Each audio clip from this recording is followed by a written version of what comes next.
O meu nome é Rui Machado, sejam bem-vindos. Este é o segundo webinar da Associação de Trabalhadores da Educação, subordinado ao tema transferência de competências. Hoje vamos ter connosco a perspectiva das autarquias. Ontem tivemos a perspectiva das escolas. Quer a gravação de ontem, quer a gravação de hoje vai ser disponibilizada no site da AT, portanto poderão depois proceder à consulta de toda a informação, quer de ontem, quer de hoje. Pedir-vos também que é desejável que coloquem questões e poderão fazê-lo no bate-papo, portanto no chat do grupo, e entretanto eu como moderador tentarei no final fazer uma súmula ou ver de que ponto é que poderei colocar as questões aos nossos intervenientes. Sem mais delongas, vou dar a palavra ao secretário-geral da Associação de Trabalhadores da Educação, Augusto Ventura. Faça favor. Caros amigos, sejam bem-vindos ao webinar Transferências de Competências na Educação. Em nome da AT, Associação dos Trabalhadores de Educação, quero agradecer a presença de todos. Um agradecimento especial para o professor Alberto Machado, Presidente da Câmara Municipal de Vila Pouca de Aguiar, e ao professor António Correia Pinto, vereador da Educação da Câmara Municipal de Matosinhos. Esta é a primeira de algumas iniciativas que a AT pretende realizar. Decidimos começar pela transferência de competências na educação por se tratar de uma matéria de grande importância e atualidade e que merece a reflexão de todos os agentes educativos. Muito obrigado mais uma vez e sem mais delongas passo a palavra ao moderador, professor Rui Machado, dirigente da AT, a quem saúdo especialmente e agradeço pelo seu papel nesta iniciativa. Obrigado a todos. Muito obrigado pelas amáveis palavras da secretária-geral. Então, conforme foi dito, temos hoje connosco dois representantes de duas autarquias que representam um bocadinho daquilo que é o norte e o nosso Portugal. Temos uma autarquia do litoral, uma autarquia mais interior, cada uma no seu contexto, cada uma com as suas características muito especiais. Temos de Vila Pouca de Aguiar o seu presidente, professor Alberto Machado. Muito obrigado por estar connosco e por partilhar um bocadinho da sua experiência neste processo. E temos também connosco o seu professor Correia Pinto, vereador cooperador da Educação da Câmara Municipal de Matosinhos, a quem eu também agradeço pessoalmente. Muito obrigado. E começava pelo professor Correia Pinto e ele lançar aqui um pequeno mote à sua intervenção.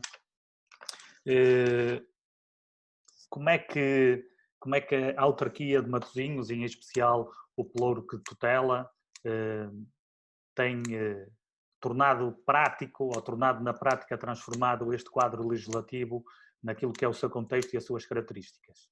Faça favor, professor.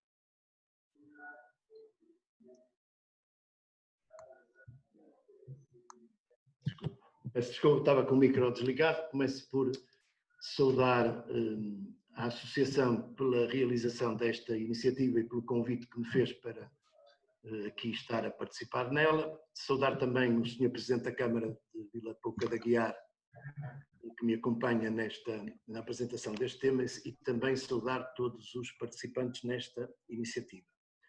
E queria também, ainda antes de dizer alguma coisa, felicitar a Associação pela oportunidade desta iniciativa e pelo contributo que eu entendo que ele pode dar para, por um lado, o reforço das competências das autarquias locais e para a criação de uma verdadeira autonomia das organizações educativas, os agrupamentos de escolas e as escolas não agrupadas, no contexto da vida política nacional e local e no contexto, neste contexto que estamos a viver.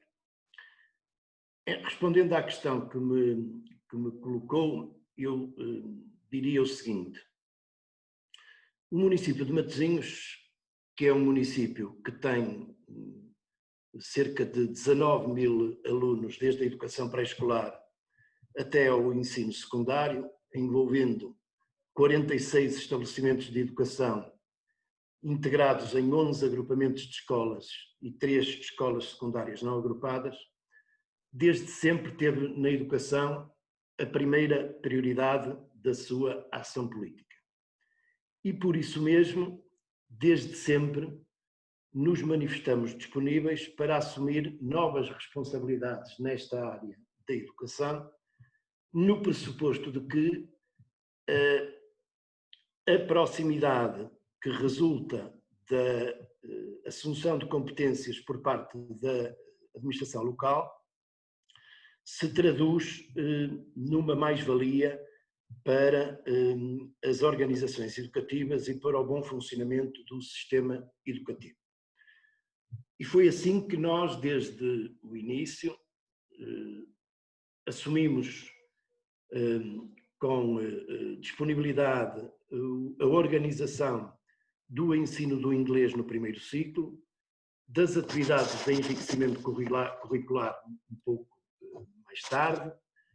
Acolhemos favoravelmente em 2008 as novas competências que o Ministério da Educação quis delegar nas autarquias, designadamente ao nível da gestão do pessoal não docente, da manutenção do parque escolar e da organização das atividades de enriquecimento curricular.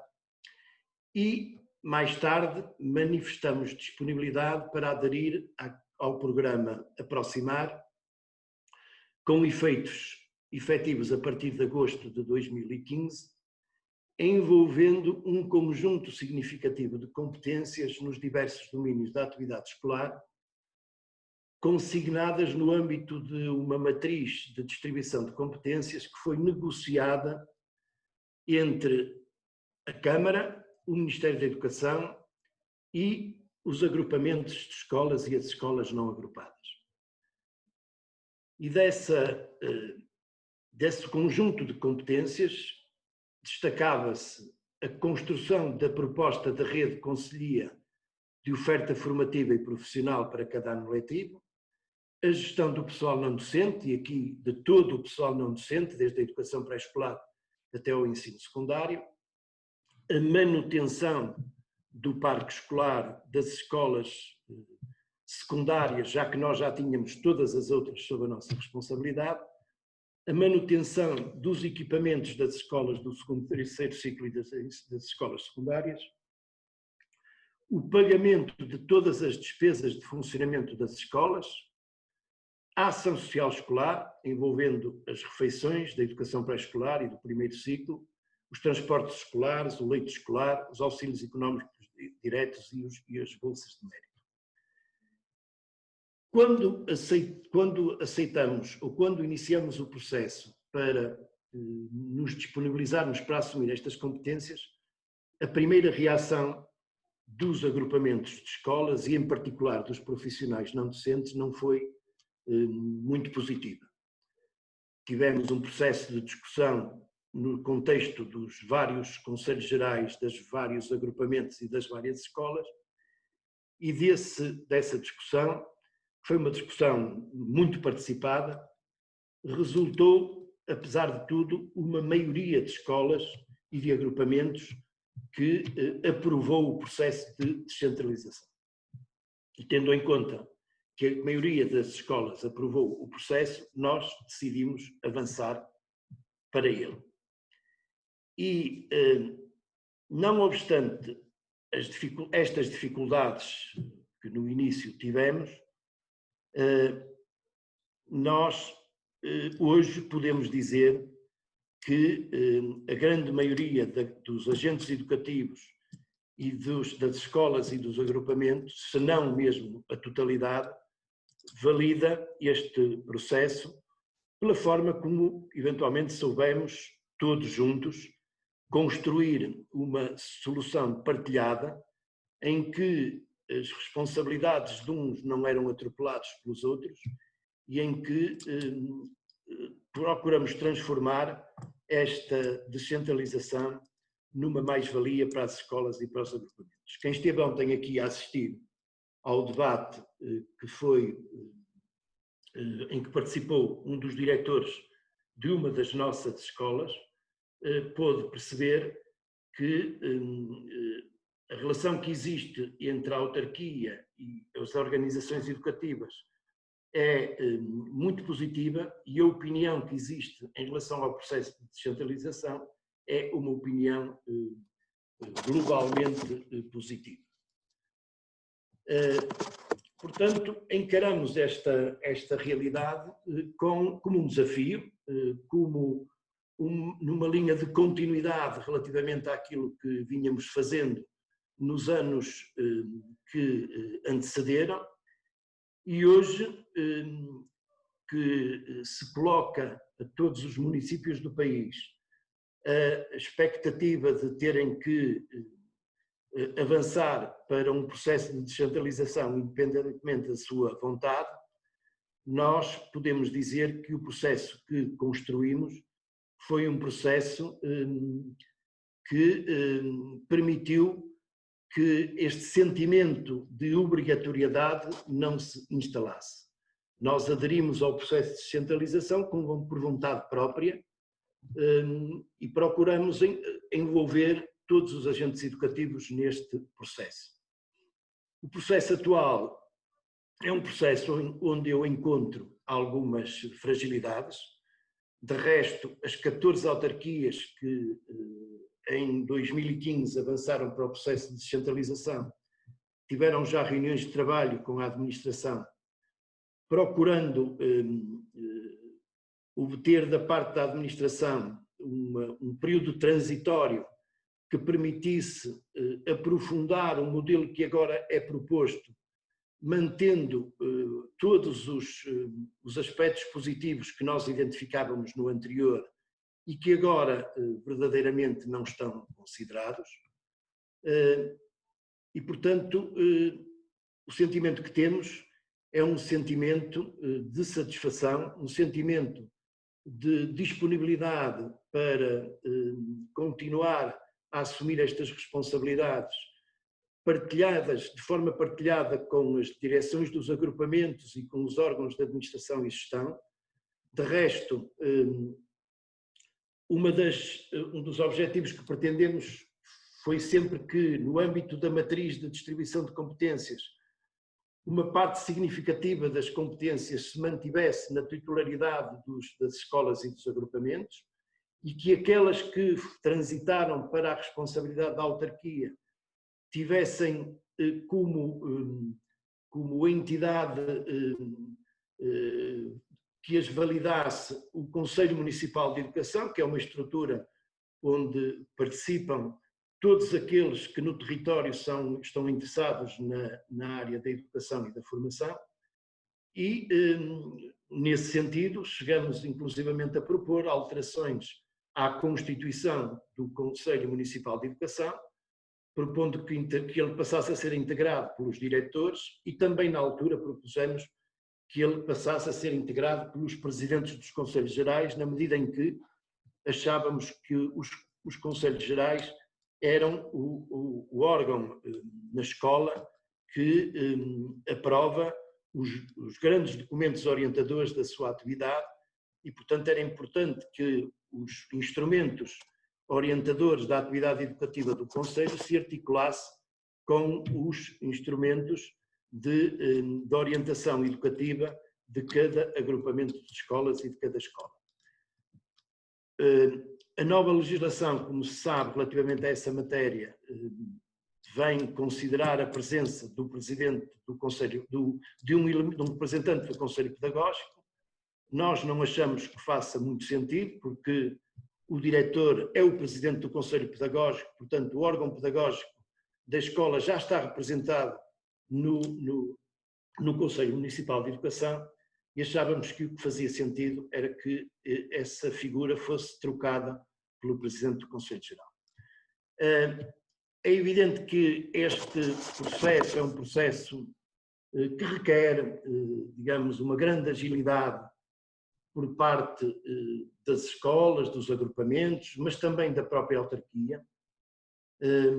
Não escondo que ao longo destes 15 anos que exerço funções, procurei constituir na autarquia uma estrutura para gerir a área da educação que reúne um conjunto de profissionais de várias áreas, é uma equipa pluridisciplinar que suporta, digamos, a execução da política municipal de educação E eu queria, aliás, aproveitar a oportunidade para reconhecer o trabalho desses profissionais.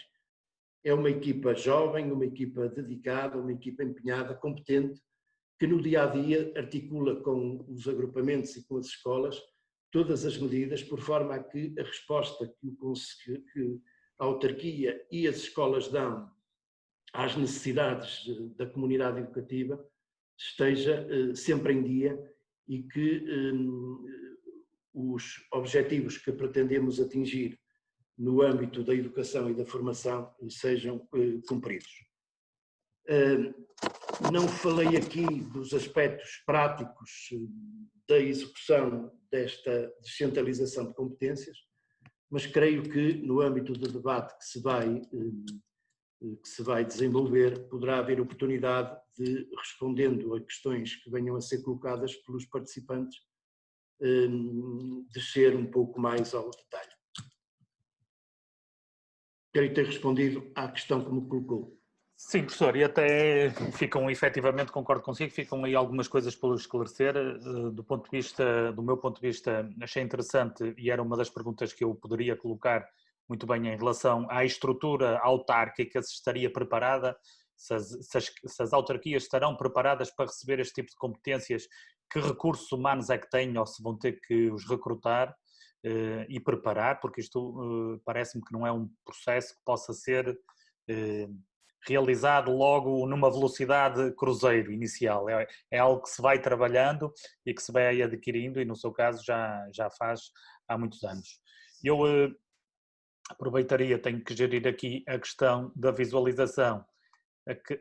Enquanto isso vou destacar aqui o Sr. Presidente da Câmara, Professor Alberto Machado, e eu também, a título de mote para a sua introdução, diria assim, o Concelho de Vila Pouca da Guiar é um concelho totalmente diferente, não está perto de um grande centro urbano, não pertence a nenhuma área metropolitana, tem características mesmo a nível das escolas, tem características muito mais pequenas, os números apresentados aqui pelo professor Correia Pinto não são sequer semelhantes no seu município, mas como é que a autarquia está também a pegar neste quadro legislativo e está a concretizá-lo no terreno?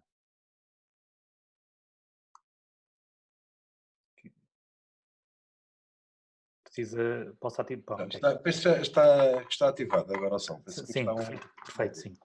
Bem, cumprimento a Associação de Trabalhadores da Educação, também os colegas que estão, professores, vi alguns professores, inclusive estou a recordar aqui o João Manso, foi meu colega aqui há muitos anos, e um meu estagiário que agora acabou de desaparecer, que é o Pedro, que também estava com receio que a nota ainda fosse alterada, professor. Fosse alterada, já fui estagiário há uns anos.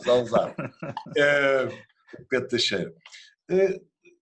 A questão que nós colocamos aqui em Vila Pouca, a realidade é completamente diferente de Matosinhos.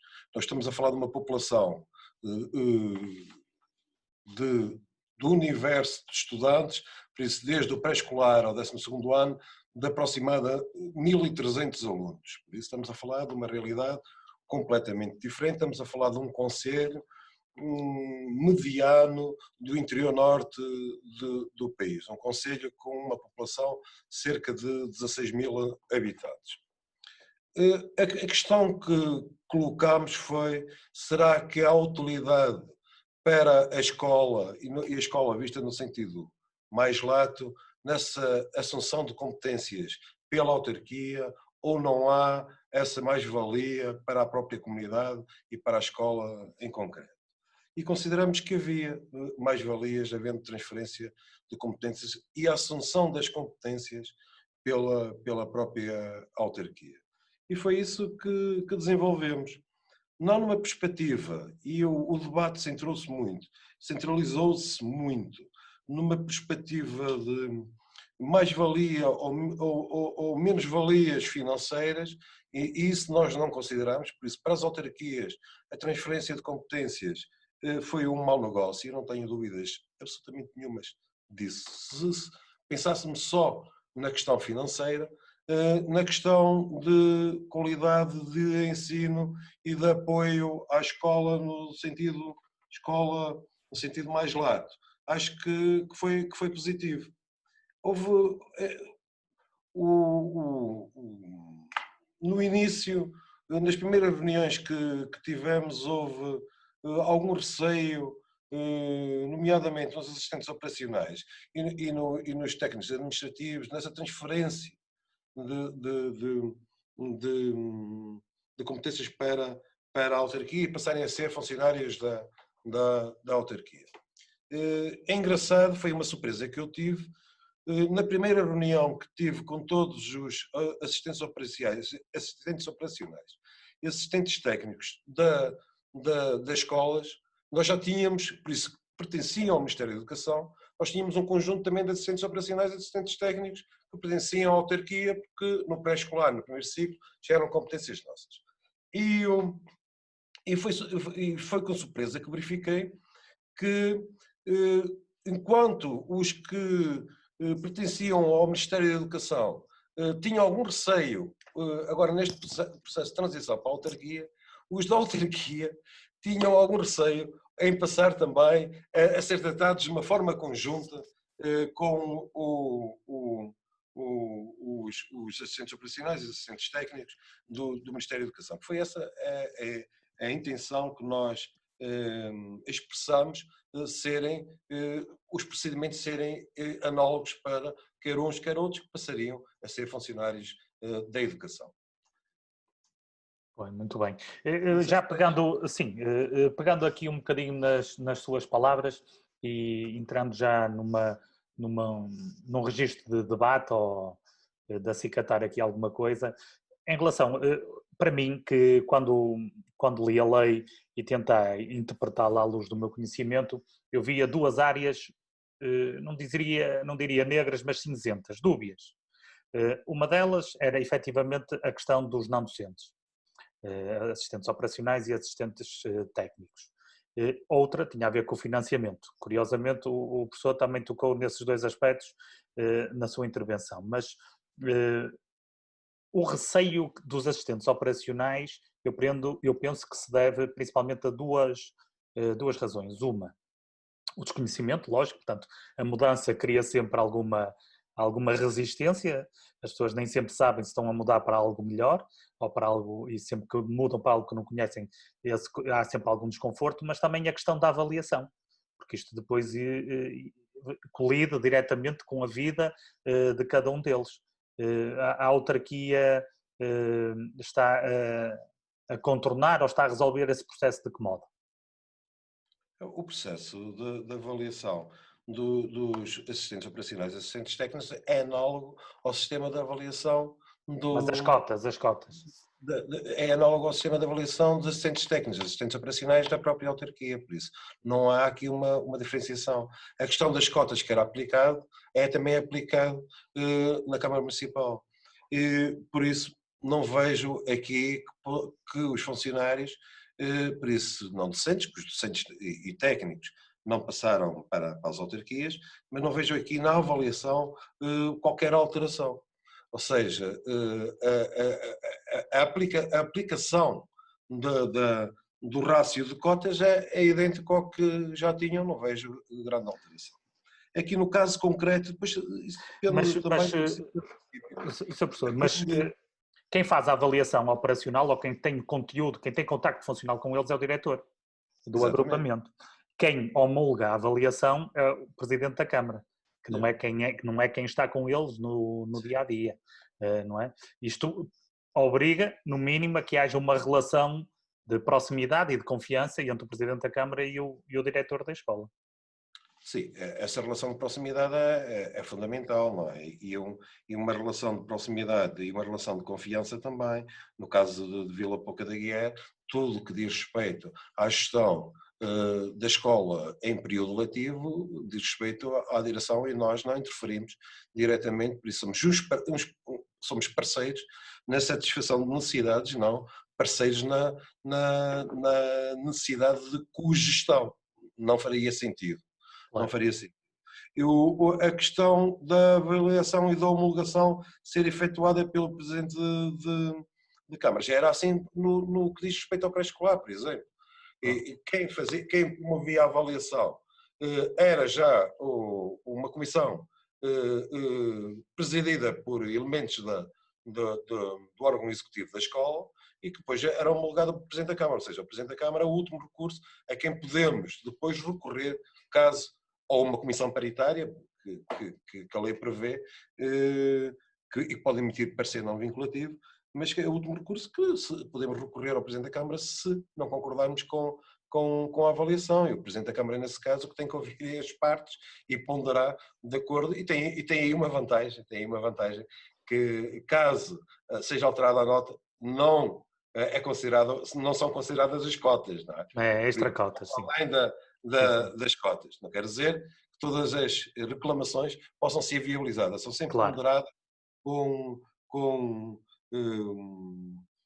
sentido de justiça e com feedback fundamental da escola para a Câmara Municipal. Agora, cada concelho, cada território é um território. Os territórios mais pequenos têm a facilidade de haver uma proximidade maior, mais simples. Eu estou convencido que... E depois também a forma como os trabalhadores das autarquias estão ou não estão organizados. Por exemplo, aqui na autarquia de Vila Pouca de Aguiar, os trabalhadores têm uma associação própria que tem muitos benefícios de apoio que a Câmara comparticipa desde sempre, no âmbito da saúde, no âmbito do apoio familiar, em que todos os trabalhadores que vieram da escola é de adesão facultativa e todos aderiram. E depois também a questão de nós, seja qual for a função profissional de cada um, não deixamos de ser pessoas. Não é?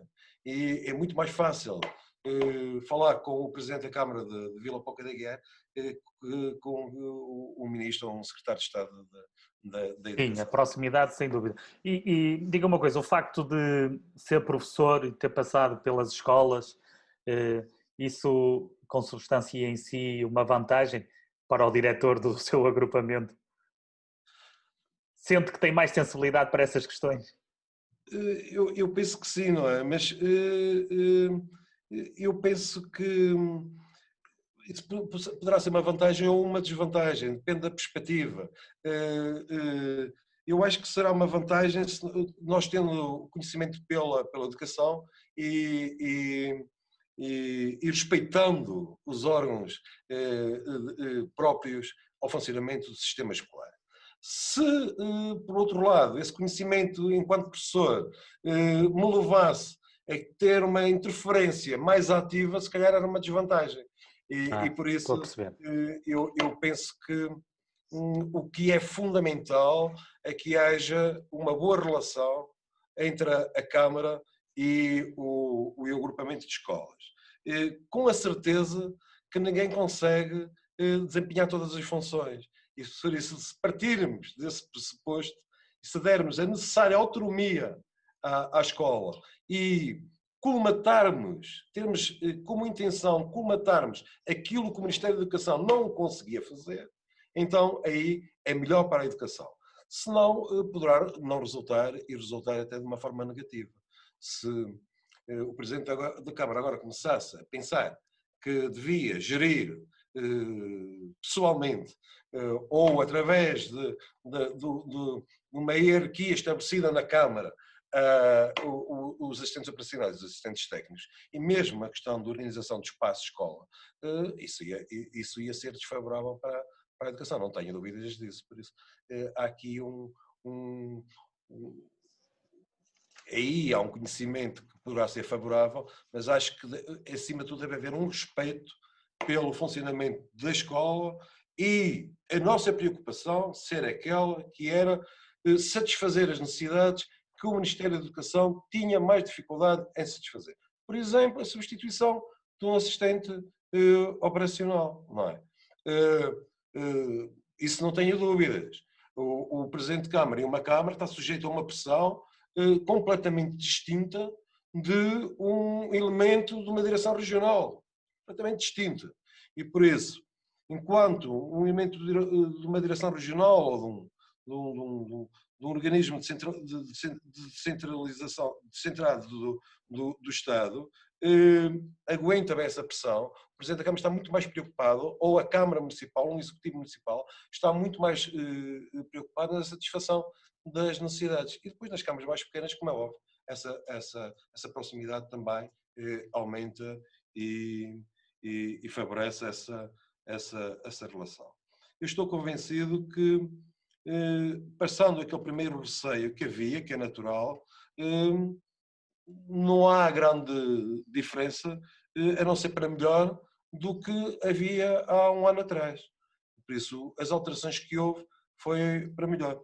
E quando nós temos algumas dificuldades, ainda são dificuldades que resultam um bocadinho das questões burocráticas e de menor conhecimento de proximidade da própria escola. Eu vou dar um exemplo em concreto. Se calhar para lançar também alguma polémica, que eu gosto um bocadinho de políticas. Há um sistema de regularização de assistentes operacionais que estão em situação de precária, em horários incompletos, há 12, 13 anos com 4 horas, contratados a termo certo.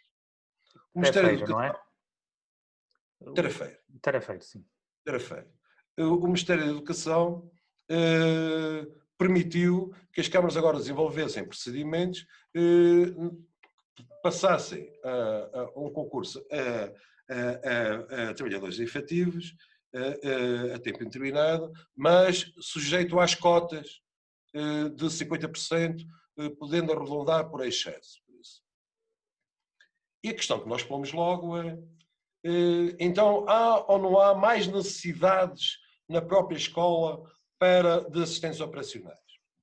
Isso aí está-se a meter para os raças, não é? Há mais necessidades. E nós, a questão que pusemos logo é, então, porque é que deve-se contratar 5 ou 6 ou 7, não se contratam os 11 ou 12 que estão há 12, há 13, há 14 anos a exercer funções na escola. Está a ver? Isso nunca São concursos de regularização, é isso que está a falar? Nunca aconteceria com uma gestão de uma autarquia, porque há o conhecimento concreto e de proximidade da própria escola. Tá, professor, obrigado. Eu agora vou aproveitar e passar a bola ao professor Correia Pinto. Professor, aproveitando aqui a questão lançada por um dos participantes, que é nosso colega na AT, relativamente ao vínculo e também aqui no seguimento da conversa com o professor, com o seu presidente, o que é que a autarquia de Matosinhos está a fazer em relação aos contratos das AECs? Ele tem aqui uma coisa um bocadinho extensa, não sei se teve a oportunidade de ler, Fernando Queiroz. A minha primeira questão, Sr. Vereador Dr. Correia Pinto, tem a ver com o Estatuto Profissional dos Técnicos das AEC, que se por um lado os requisitos de admissão se aproximam dos previstos no Estatuto da Carreira Docente, por outro lado os índices de vencimento, o 126 da carreira dos educadores e dos professores do ensino básico e secundário, quando possuem habilitação igual à licenciatura na área a que se candidatam, e o índice 89 nos restantes casos. Portanto, isto é... não sei se... Eu sei que a autarquia de Matosinhos há muitos anos, e penso que pela sua mão, foi das primeiras a criar esta lógica das AECs, não é? Do ponto de vista a abraçar esta lógica das AECs, isso já vai há uns anos. Mas do ponto de vista de vínculo, trabalho, do ponto de vista de vencimento destes técnicos, que são professores também, como é que a autarquia está a concretizar? Muito bem, nós, de facto, é verdade que desde 2006 que temos a funcionar no Conselho, e nessa matéria fomos pioneiros, as atividades de enriquecimento curricular. E para essas atividades, anualmente contratamos uma equipa de professores, que é uma equipa muito estável, isto é, os candidatos que contratamos anualmente são praticamente os mesmos desde 2006, as variáveis que vão acontecendo resultam apenas de algumas entradas nos concursos promovidos pelo Ministério da Educação por parte de alguns professores que tínhamos ao nosso serviço. Nós procuramos estabilizar o nosso corpo docente proporcionando-lhe duas condições. A primeira condição é dando-lhes formação complementar e especializada. Procuramos criar oportunidades de formação para todos os nossos professores na área em que eles lecionam as atividades de enriquecimento curricular. Por outro lado, procuramos constituir horários que sejam atrativos e que sejam dignos, que sejam dignificantes da função docente. Porque, como é sabido, se nós seguíssemos as orientações que estão definidas para as atividades de enriquecimento curricular, os horários dos professores das atividades de enriquecimento curricular não podiam ter mais de 5 horas por semana. E não há ninguém que viva com o vencimento resultante do trabalho de 5 horas por semana. Uma primeira oportunidade que apareça, evidentemente que a pessoa vai para essa oportunidade. Os nossos professores das atividades de enriquecimento curricular, em regra, a grande maioria deles, nós temos cerca de 100, a grande maioria deles tem horários para cima das 15 horas letivas, aos quais se somam as horas que nós lhes damos para a educação pré-escolar, na atividade física e desportiva, no ensino da música e noutras atividades dessa natureza, e depois também horas para reuniões de trabalho de articulação com os professores titulares de turma e com os professores das áreas de trabalho respectivas. E, portanto, com este conjunto de horas, nós conseguimos constituir horários que são muito atrativos e que levam a que os professores se mantenham de forma estável a trabalhar connosco, alguns deles, como disse, desde 2006 e até os de atividade física e desportiva, dado que nós já tínhamos essa atividade praticamente desde o ano 2000, já trabalham connosco desde o ano 2000. Portanto, nós temos agora um grupo de professores das atividades de enriquecimento curricular com quem estamos a fazer uma primeira experiência, que é uma experiência que os vai converter em professores do mapa de pessoal, portanto que não são contratados a termo. Vai deixar de haver um concurso anual, é isso? Para esses professores. Para esses. São professores que nós gradualmente queremos recrutar para o nosso quadro. E vamos aproveitar naturalmente esses professores para, nos períodos de interrupção das atividades letivas, os mobilizar para o desenvolvimento de atividades envolvendo as nossas crianças e os nossos jovens e, com isso, estabilizá-los no exercício de funções para a autarquia. Começamos por fazer isso com aquilo a que nós chamamos os professores de cada área de enriquecimento curricular.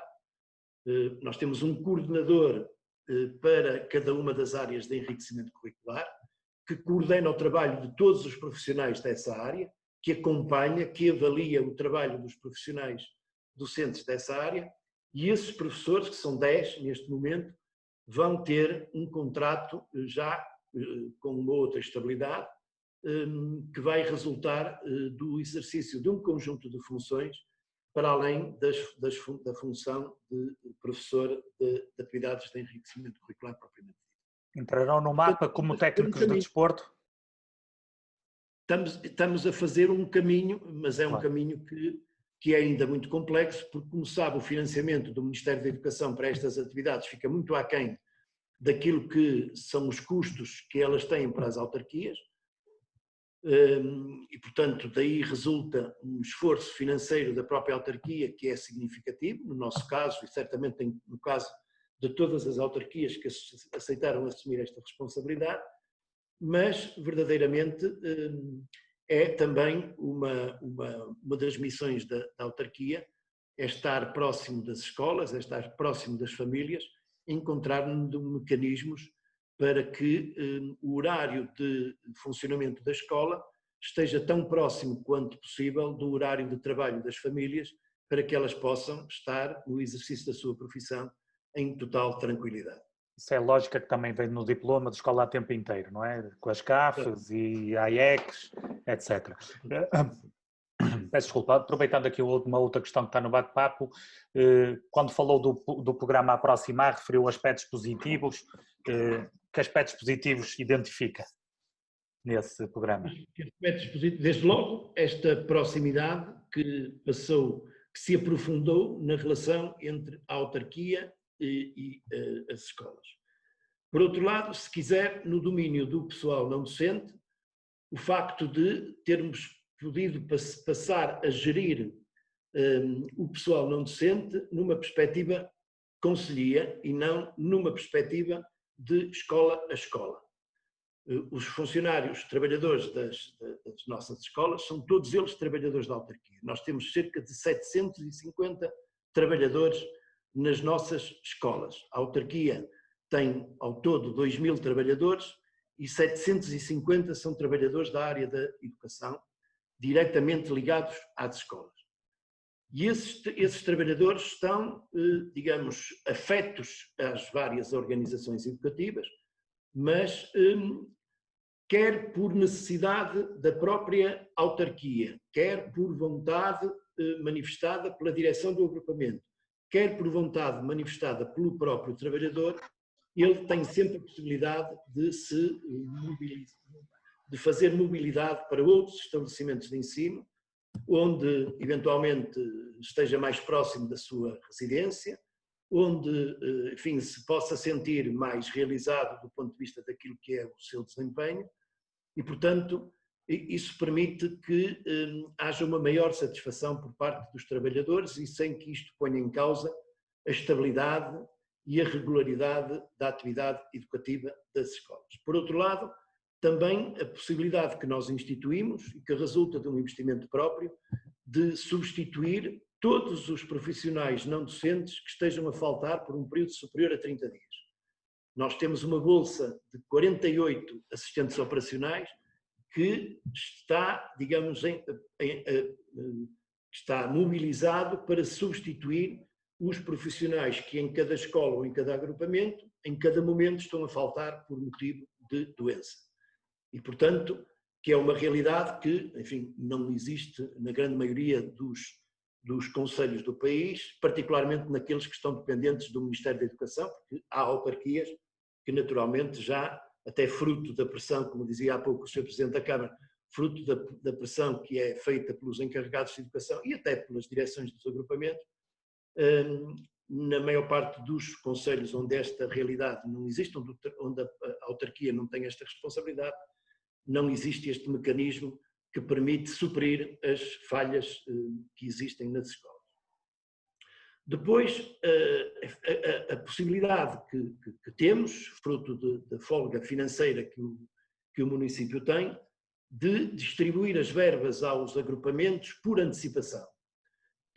Eu fui diretor de um agrupamento durante mais de 20 anos e o início de cada ano era sempre um momento de grande dificuldade, porque os orçamentos eram sempre aprovados já lá para fevereiro, março, abril, e funcionávamos em regime de duodécimos relativamente ao orçamento do ano anterior, e as verbas que eram necessárias para aquelas despesas dos primeiros meses do ano eram sempre verbas que chegavam tardíssimo e que nos colocavam no papel de devedores aos fornecedores, que é um papel sempre muito desconfortável, particularmente quando não somos nós verdadeiramente a dever, mas sim a instituição que representamos.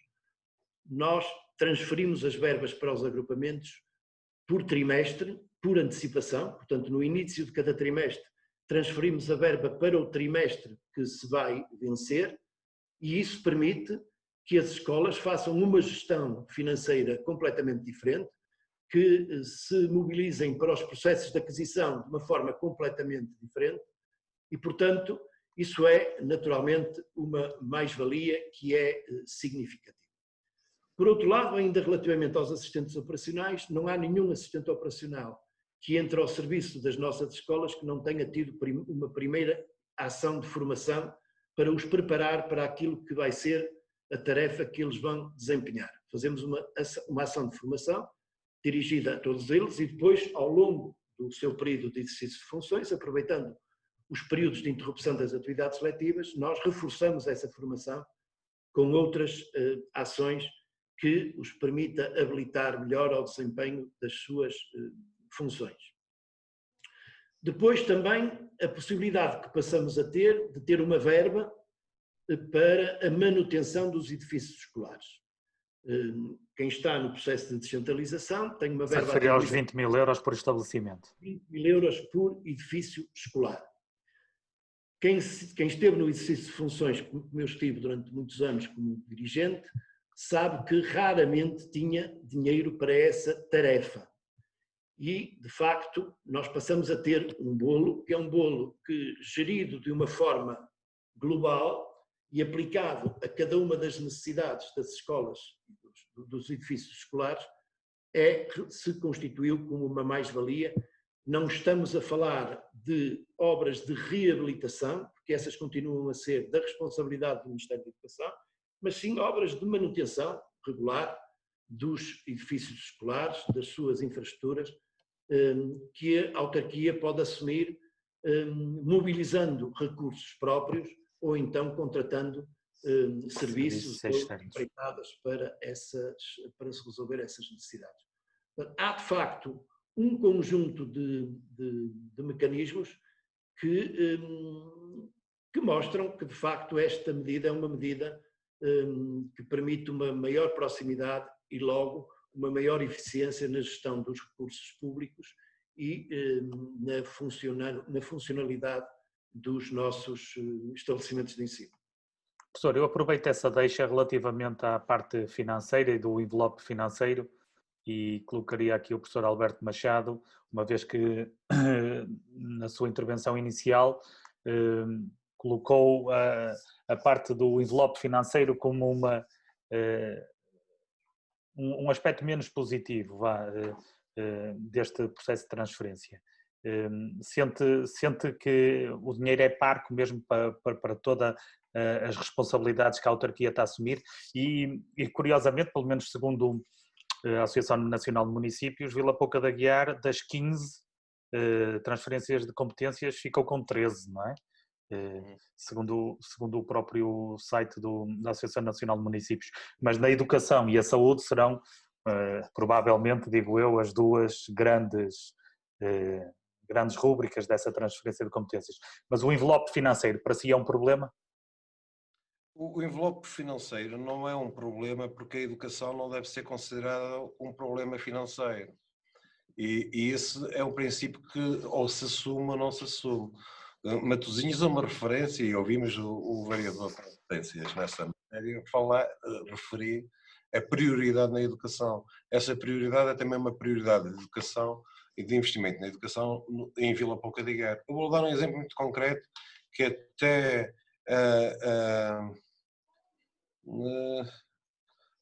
a Marina Figueiredo colocou aqui uma questão que reflete claramente essa questão da preocupação financeira. O processo e a grande maioria das escolas têm as cantinas escolares concessionadas, ou seja, são empresas profissionalizadas nessas matérias que confeccionam e fornecem refeições escolares. E a Câmara Municipal tinha um nutricionista que a Câmara Municipal pôs ao serviço da educação, no sentido de todos os dias fazer ao Gabinete de Educação um feedback da qualidade das refeições. E então propusemos ao Ministério da Educação acabar com a concessão da refeição escolar a empresas que se dedicam à confecção da refeição escolar. E essa confecção das refeições escolares passou a ser efetuada por profissionais da escola contratados para o efeito. E qual é a nossa garantia? A nossa garantia é que os produtos que são adquiridos, confeccionados e de preferência em cadeias curtas de mercado, ou seja, adquiridos comprados na comunidade. na própria comunidade, sejam a base da refeição escolar. Agora, se nós fizermos uma comparação ou uma correlação entre os preços praticados com a refeição servida no prato e agora desde a aquisição até à confecção e até ao consumo para os próprios alunos, o preço quase duplicou. Agora, a questão a diferença é que nós estávamos a pagar, e tenho aqui à minha frente, 1,20 € por cada refeição, e agora cada refeição fica-nos cerca de 1,65 € à Câmara Municipal. Mas essa diferença, estou plenamente convencido que... Sem falar do preço dos recursos humanos, não é? Não está a acrescentar aí o preço dos recursos humanos. Sem recursos humanos. Mas essa diferença estou convencido que compensa muito a alimentação dos alunos e os próprios alunos. Não é? Por isso, na educação não consideramos que seja prioritário a questão da eficácia financeira. Achamos que é prioritário a qualidade da prestação de serviços aos nossos alunos e da qualidade também da própria educação. E não é por acaso, acho eu, que meios caracterizados, e estamos a falar de uma CIM, que é a segunda CIM com menor rendimento per capita do país, a CIM do Alto Tâmega. Estamos a falar de comunidades envelhecidas. Estamos a falar de grandes dificuldades em acesso a redes digitais, etc. E quando falamos em resultados de avaliações transversais ao país, aparecemos nos primeiros lugares. Isso acontece porquê? Acontece pelo investimento que se faz. Nós não temos, desde o pré-escolar, temos transportes próprios para o pré-escolar, diferentes dos outros. Próprios da autarquia? Todos. Veículos da autarquia? Dentro da autarquia. Okay. Protocolados com as juntas de freguesia. Isso levou um investimento muito grande. Temos em todos os estabelecimentos pré-escolares prolongamento de horário e atividades de apoio à família. Temos na diversificação das atividades, a natação, a equitação terapêutica, a equitação, ou seja, temos um conjunto de valências no município que, se formos contabilizar, excede muito o que recebemos do Estado. Agora, não tenho dúvidas nenhumas, como os profissionais da educação e os trabalhadores de educação não têm dúvida nenhuma que o investimento em educação é uma garantia de investimento no nosso futuro e no futuro dos territórios. O professor, deixe-me ver se eu consigo acompanhá-lo. Está a aproveitar o processo de descentralização também como forma de animar a economia local. Portanto, recorrendo o mínimo possível a prestadores externos e recorrendo à prata da casa, entre aspas. Fundamental. É essa a estratégia. Os circuitos curtos de mercado que nós tentamos estabelecer, não só no que diz respeito à educação e às cantinas escolares, e por isso não conseguimos fazer com empresas, conseguimos fazer com transportes, mas também em relação às IPSS, em relação às cantinas sociais, em relação a tantas outras dinâmicas sociais que confeccionam elevado número de refeições, se nós conseguirmos estabelecer cadeias curtas de mercado, garantimos a qualidade dos produtos e garantimos também a qualidade da refeição. E também a dinâmica local destes territórios de baixa densidade é fundamental. Estou a perceber. Professor, obrigado. Eu vou aproveitar esta questão das cantinas escolares e até para sentirmos aqui a realidade de uma grande escala, que será, pela força dos números, a Câmara Municipal de Matosinhos. Professor Correia Pinto, como é que a autarquia está a pensar pegar nesta questão das refeições escolares e colocá-la numa perspectiva de larga escala? Muito bem. Nós neste momento ainda não assumimos responsabilidades pelas refeições nas escolas do segundo e terceiro ciclo e nas escolas secundárias, mas temos já no terreno um concurso público internacional para essa prestação de serviços. Não pudemos, achamos que não tínhamos condições para avançar com uma solução como a que avançou a Câmara de Vila Pouca da Guiar, porque estamos a falar de 5.000 refeições para a educação pré-escolar e o primeiro ciclo, e se juntarmos as do segundo e terceiro ciclo e as do secundário, iremos para cerca de 12.000 refeições. Diário. Nós temos uma equipa muito competente de nutricionistas a trabalhar no terreno e a acompanhar o serviço de refeições. Temos 4 nutricionistas a tempo inteiro que têm a preocupação de gerir a prestação de serviços de refeições e de lanches que fornecemos às nossas crianças. E para isso contratamos uma empresa de 3 em 3 anos, é um concurso que é feito em regra por 3 anos. Este ano estamos a desenvolver o concurso para as escolas secundárias, que vai ser um concurso por 2 anos, para depois, em 2022, juntarmos os 2 concursos. Professor, mas deixe-me só para ficar claro aqui a questão de escala. Quando falou de 12.000 refeições, está a falar dia? 12.000 refeições dia, claro. Exatamente, portanto era isso. Uhum. Que será o nosso conjunto das refeições servidas nas escolas secundárias, nas do segundo e terceiro ciclo e nas do primeiro ciclo e da educação pré-escolar. No seu conjunto teremos cerca de 12.000 refeições por dia. O que Mas neste momento pré-escolar e primeiro ciclo já estão sob a vossa competência, não é? E agora o concurso internacional é para albergar todo o universo. Vale a pena dizer que o serviço de refeições evoluiu nos últimos anos de uma forma praticamente exponencial. Em 2005, quando eu cheguei à autarquia, nós servíamos nas nossas escolas com mais alunos do primeiro ciclo, embora com ligeiramente menos da educação pré-escolar, mas com mais alunos do primeiro ciclo, com 8.500 alunos, nós servíamos 1.750 refeições por dia. E hoje, com menos alunos, nós servimos de facto 5.000 refeições por dia. Porque as escolas que funcionavam ao seu tempo em regime duplo, em que praticamente havia uma escola de manhã e uma escola de tarde. Sim. Portanto, as crianças iam almoçar a casa ou vinham almoçadas de casa. Neste momento almoçam praticamente todas nas escolas. E essa realidade obrigou a que na reabilitação e na construção dos novos edifícios escolares, nós construímos nestes últimos 15 anos 32 novos edifícios escolares num investimento de 52 milhões de euros para justamente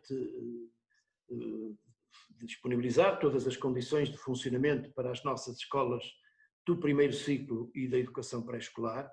Triplicamos a oferta de educação pré-escolar que tínhamos em 2005 e evidentemente que nas escolas tivemos que construir refeitórios com todos os equipamentos adequados à confecção das refeições para serem servidas às crianças que as frequentam.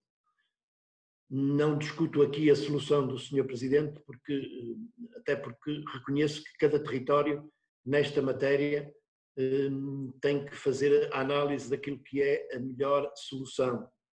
Sendo certo que nem o próprio Ministério da Educação pode ter em relação a esta prestação de serviços uma atitude universal, porque o preço das refeições em Évora ou em Matosinhos é completamente diferente, porque resulta muitas vezes dos custos com os transportes das refeições. Os custos paralelos e associados.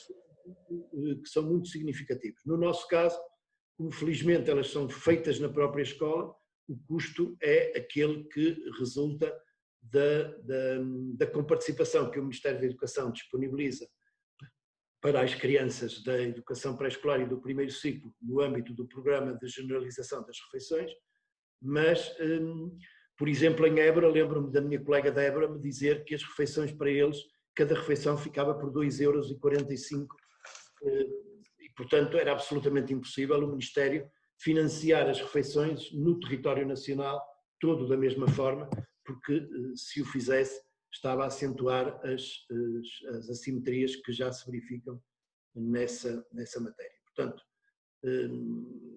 cada município encontra a resposta mais adequada. Eu, naturalmente, preferiria, com franqueza, ter uma solução de confecção no próprio estabelecimento, feita por profissionais da própria organização educativa, mas isso não é manifestamente possível no nosso concelho. Obrigado, professor. Professor Alberto, quase em jeito aqui de resumo, não sei se teve a oportunidade de passar aí pelo bate-papo e ver alguma questão que queira abordar. Sim ou não? Sim, há duas ou três questões que eu penso que são muito pertinentes. A questão da garantia de investimento nas instalações escolares. Eu penso que aí... Mas está a falar dos 20 mil euros do total pacote ou das receitas? Estou a falar dos 20 mil euros de pacote e estou a falar do real investimento nas instalações escolares. Nas escolas, eu penso exato. que os territórios de baixa densidade, se tiveram algum âmbito em que foram favorecidos, e quase 100% favorecidos em tudo, por causa das questões da coesão, mas isso são outras questões.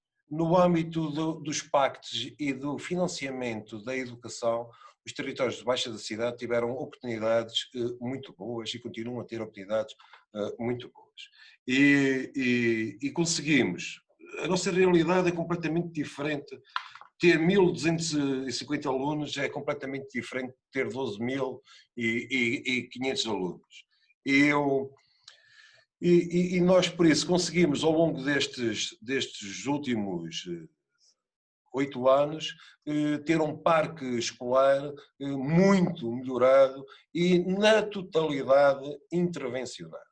E por isso, quando, ainda anteontem, reuni e jantei com a senhora Ministra da Coesão, em que vinha falar da necessidade de adequação e transferência de verbas de uma para outras rúbricas, e quando se falava da questão do amianto, não há amianto nas escolas do interior.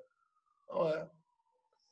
As escolas do interior todas tiveram intervenções com participações das câmaras municipais, algumas em 15%, depois se eram escolas secundárias ou noutras de competências do Ministério da Educação, com participações que podiam chegar aos 92,5%, e todas tiveram intervenções. É grande, quase a totalidade das escolas neste momento tem condições muito boas. Depois, também os meios com menos alunos tiveram a oportunidade de recorrer a âmbitos como, por exemplo, a promoção do sucesso escolar, em que, vou dar um exemplo muito em concreto. Nós, aqui há uns 5 anos, pensou-se e houve incentivos à criação das cantinas escolares, que era, durante o período de férias, haver a garantia que os alunos que não tinham as refeições, que estavam diagnosticados durante o ano com reforço alimentar, escalão A, e muitos deles com reforço alimentar, pudessem ter essa garantia de alimentação durante o período de férias. Eu nunca gostei, eu lembro-me sempre, quando era miúdo, das colónias de férias, não é? Daqueles miúdos que estavam todos juntos, que vinham aqui para Pedras Salgadas, que eram as colónias de férias e que todos davam para eles de uma forma apreciativa. Então nós generalizamos isso durante o período de férias escolares. Ou seja, todos os alunos no final do período escolar, e por isso quando entram em férias escolares, podem continuar a usufruir dos transportes escolares, de refeições escolares e de atividades escolares. As atividades escolares entram muito mais no âmbito lúdico, muito mais motivadores, mas durante o período de férias continua tudo a funcionar no Concelho de Vila Pouca de Aguiar, com recurso a monitores que são jovens até 30 anos e que também estão em férias e que são contratados pela Câmara Municipal para fazer esse acompanhamento. Por isso, estes meios e comunidades mais pequenas conseguem estratégias de apoio à escola e de dinamização da comunidade escolar que seriam impossíveis noutro tipo de cidade ou de comunidade escolar muito mais abrangente. Como falo nessa questão que é mesmo atípica, por isso, durante as férias de verão, continuar, em que os alunos têm que frequentar períodos mínimos de 15 dias, não é impossível a organização, mas podem fazer períodos desde 15 dias até aos 2 meses e 15 dias das férias todas, continuarem a virem nos transportes escolares e usufruírem no conjunto de atividades lúdico ou desportivas. E claro, deixe-me só dizer assim que isso é quase um convite a jovens casais para ir viver para Vila Pouca da Guiar. Nem por acaso. Hoje telefonou-me a senhora Secretária de Estado do Desenvolvimento do Interior, porque nós temos aqui um projeto muito engraçado que queríamos dinamizar e, como em quase tudo, a grande barreira é quem devia ser o parceiro, que é o Estado, numa figura, não deste Estado, mas uma figura mais lata. O Estado centralizador e centralizado em Lisboa.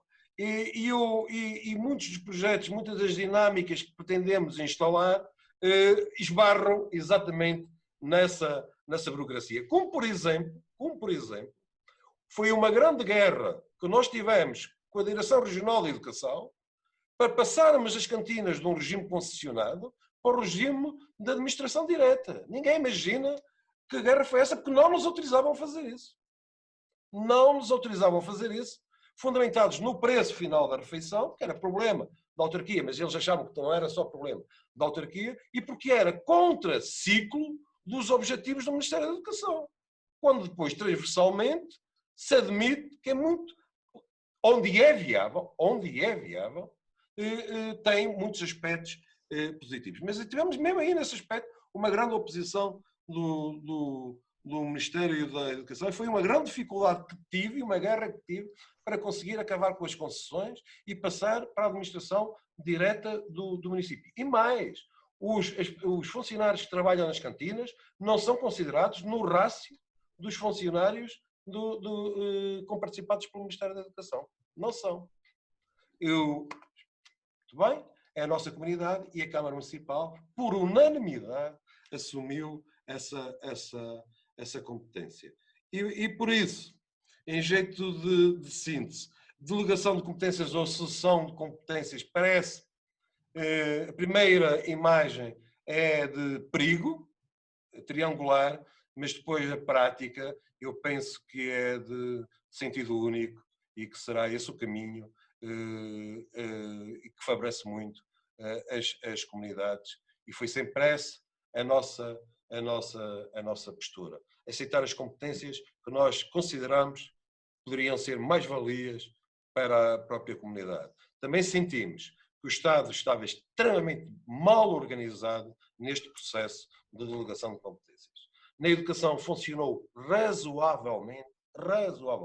Há comissões que ainda não estão operacionalizadas, mas também não precisam estar operacionalizadas. Quando forem operacionalizadas já podem ser mais ratificadoras que outra coisa qualquer, mas ainda na educação correu com um ou outro ponto que ainda não está completamente esclarecido, por exemplo, funcionários que pertenciam e que em situações de baixa a Câmara paga e por isso não está considerado isso no pacote financeiro, ou não, pode ser a Segurança Social ou pode ser a Câmara Municipal a ter que assumir as baixas e a substituição.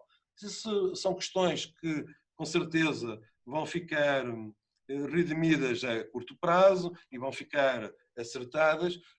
Noutros âmbitos, por exemplo, na saúde, as coisas não estão a correr tão bem, está a haver mais dificuldade.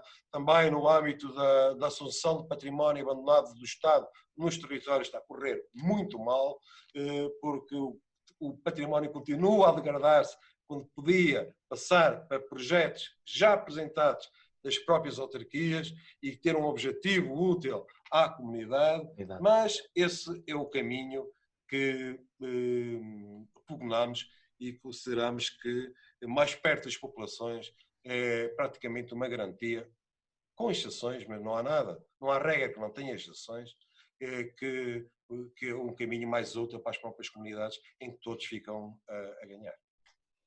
Professor, nós já em jeito de conclusão, eu lanço aqui uma pergunta que depois gostaria que respondessem ambos. O que é que consideram, quase numa análise à própria lei, o que é que consideram ser os maiores aspectos positivos e os maiores aspectos negativos desta lei? Não estou a falar dos perigos ou das oportunidades, mas sim aquilo que em termos operacionais, no concreto, no terreno, acham que é muito positivo e aquilo que eventualmente pode não ser tão positivo assim. Professor Correia Pinto.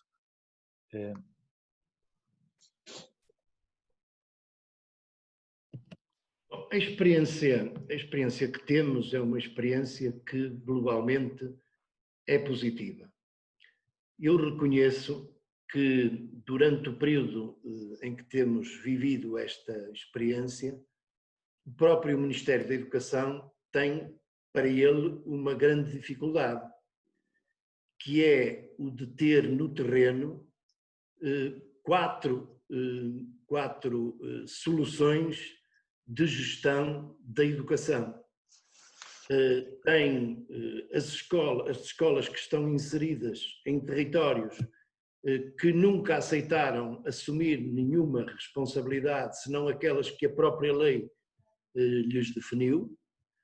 Depois tem um conjunto de outras autarquias, que são à volta de 100, que em 2008 aceitaram assumir um conjunto de competências que envolviam as escolas do primeiro ciclo e as escolas do segundo e terceiro ciclo no que se refere ao pessoal não docente. Depois as escolas que estão no programa Aproximar, que têm indicadores um pouco diferentes daqueles que têm, aquelas que estão a funcionar segundo o Decreto-Lei 21 de 2019 e tem as escolas do Decreto-Lei 21 de 2019.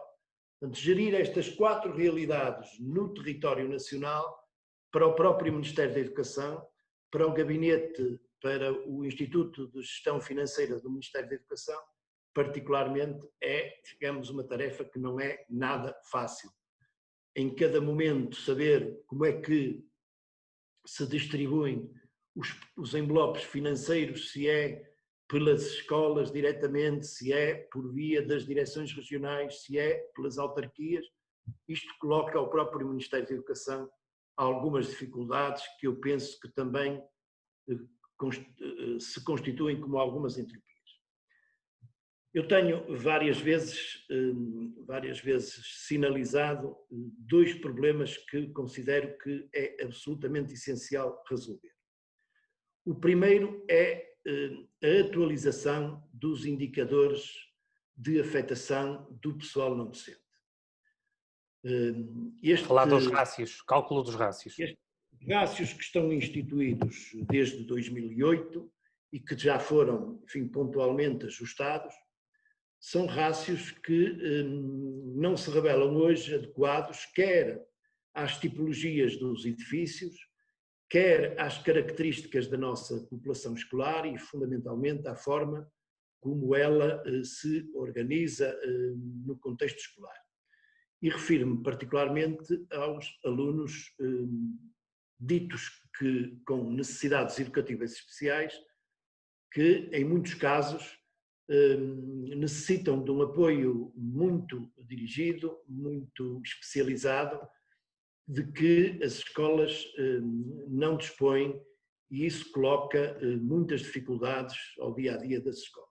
Portanto, é necessário ajustar os indicadores de afetação do pessoal não docente para que esta realidade possa ser tratada de uma outra forma. E se nós nos lembrarmos da circunstância que estamos a viver, com as exigências que ela tem associada e que todos nós estamos convencidos que provavelmente vamos continuar a lidar com ela no início do próximo ano letivo, certamente que estas dificuldades se vão fazer sentir de forma mais acentuada e vai ser necessário introduzir aqui indicadores de correção para que aqueles que estão na escola a exercer as suas funções não se sintam de tal forma pressionados com a quantidade e o volume de trabalho e de tarefas que são chamados a executar, que os leve a optar por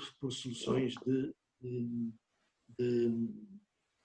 doença, enfim, esporádica ou prolongada, que afetam em muito o funcionamento das escolas.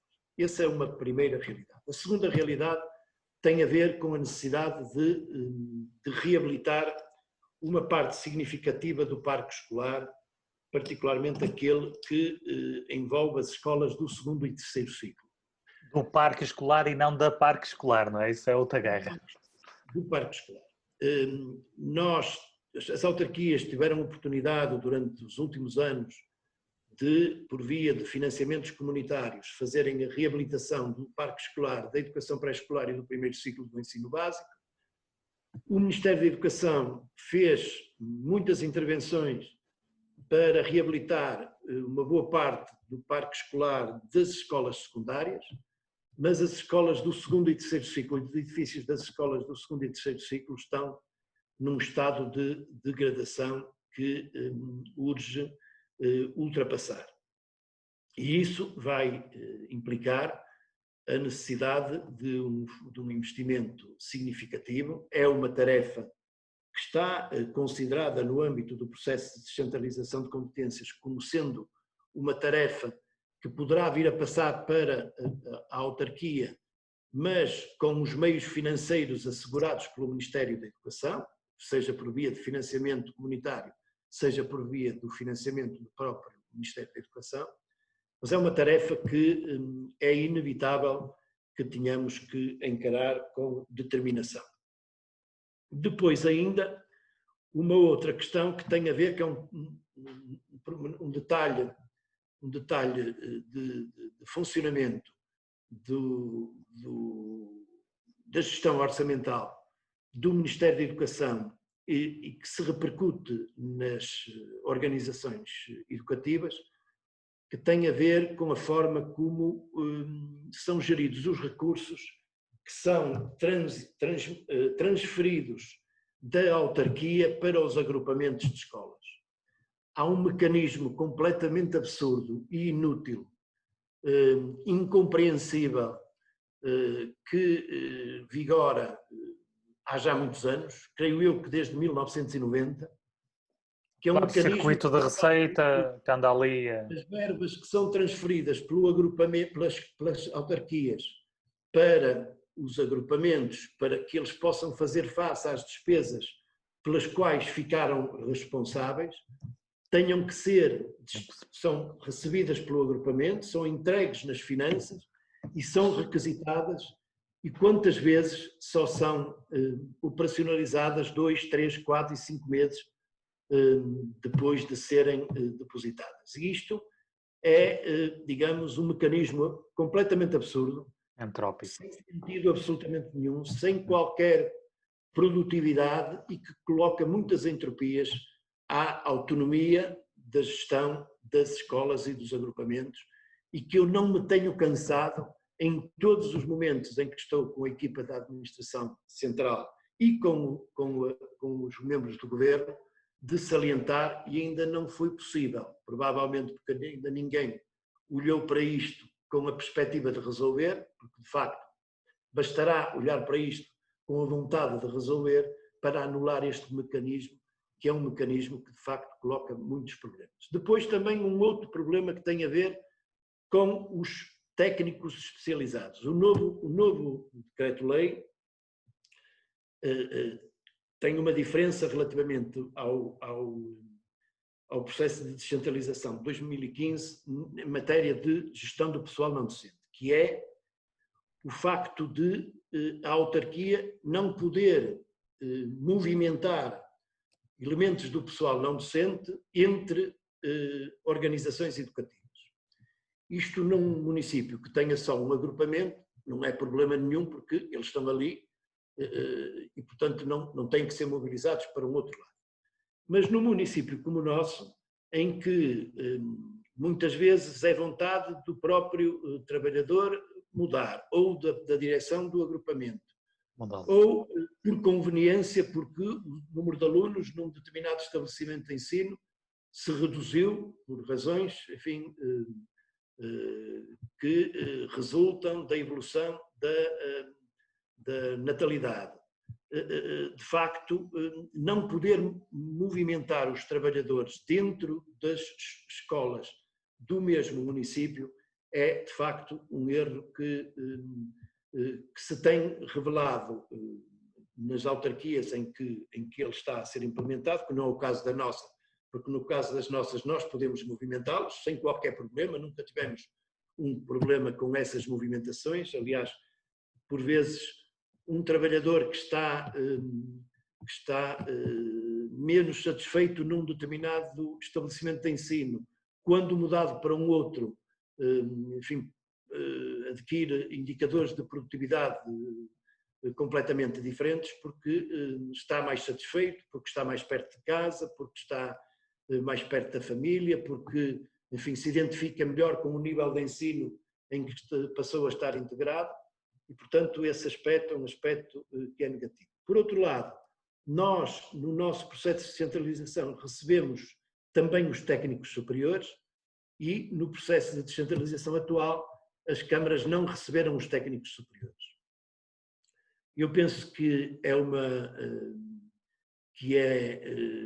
um erro que isso tenha acontecido, porque se os técnicos superiores estivessem sob a gestão da autarquia, acabava aquele mecanismo inútil também de anualmente estar a substituir psicólogos em cada agrupamento que não tem afeto esses técnicos no âmbito do seu quadro de escola.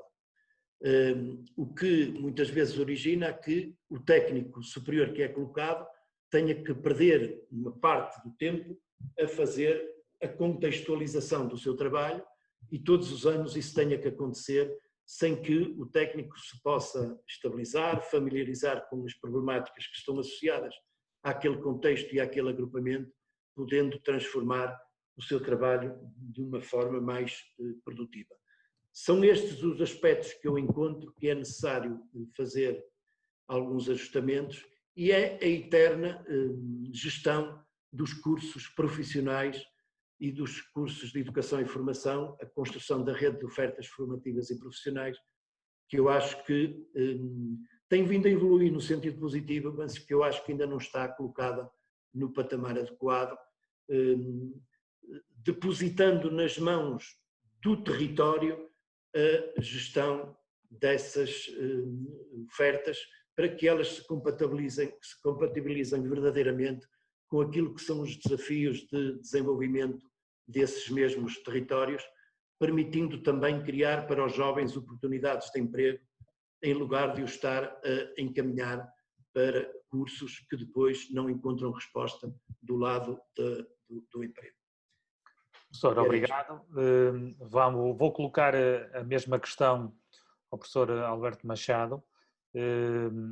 Portanto, aqui numa lógica de vantagens, desvantagens, aspectos positivos, aspectos menos positivos deste contexto legal, o que é que para si ressalva no meio disto? Uma apreciação global positiva. Eu sou claramente um municipalista convicto e considero que quanto mais centralizarmos, mais estamos a promover o desenvolvimento territorial. Portugal, como sabem, é o país mais centralizado da Europa, não é?